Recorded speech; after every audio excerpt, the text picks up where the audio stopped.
morning, the New England Patriots announced the 30th member of the Patriots Hall of Fame, and it's defensive lineman Richard Seymour. Seymour playing for the Patriots from 2001 to 2008. I'm Sierra Goodwill, here with Mike Petraglia and Evan Lazar. Mike, again, you were part of the voting process for this Hall of Fame class. Why do you think Seymour was ultimately inducted?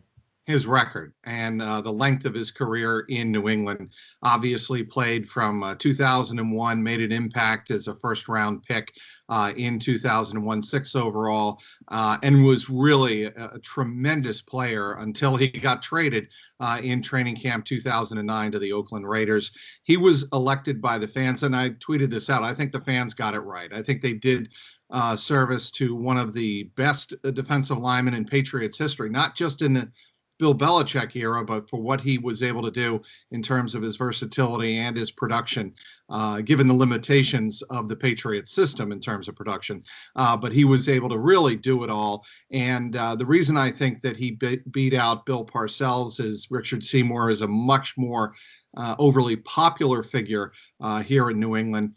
Given how his tenure ended. And certainly I think he has a little bit more breadth to his resume than Mike Vrabel, who I think eventually will get in as well.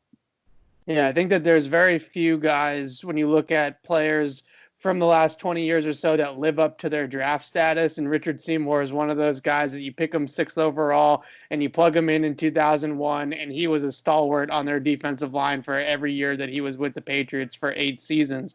I think one of the other things that stands out about him is maybe he was in that second generation of guys that could play both inside and outside. But you got guys nowadays like an Aaron Donald, for example, who probably don't come around if it isn't for Richard Seymour, because Seymour was the kind of the first iteration of that guy that could play straight up over the center and all the way out to the tackle, and you could move him around from a 0 to a 5 technique and do whatever you wanted with him, both against the run and the pass. So that versatility, the ability to hold up blockers at the point of attack in the running game and still be an effective pass rusher when given those opportunities, he was really a jack of all trades, a guy that could do just about everything asked of him on a football field. And again, I think that he kind of, in a way, sort of invented a position of a positionless defensive lineman, a guy that can move all around, size, weight. That doesn't necessarily matter. You know, you don't need to be the Vince Wilfork type to play over the nose. That really started with guys like Richard Seymour.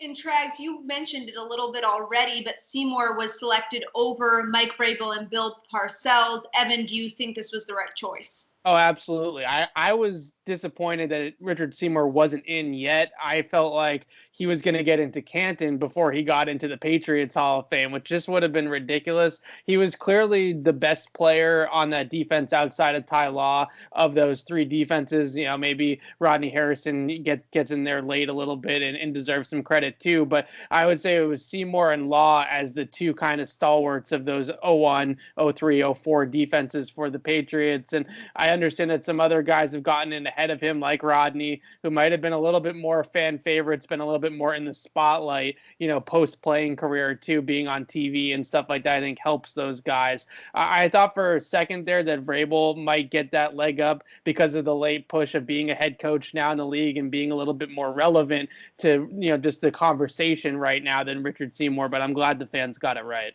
And one thing I really do want to point out is it's one thing in the league to be drafted 6th overall and come in and learn your way. It's totally another, as we've seen of late with a couple of the New York Jets top defensive linemen picked in their drafts of recent years. It's another to come in and be an impact player. He was a second-team All-Pro in his first year and a first-team All-Pro in his second and third years. I mean, his rise was astounding to me. And you throw on top of the fact that the Patriots were transitioning from a 4-3 in 2001 when he was drafted and they won their first Super Bowl to the 3-4 alignment that we saw for the better part of the 2000s and 2010s before the 2003 season. It really does speak to the value and versatility of Seymour.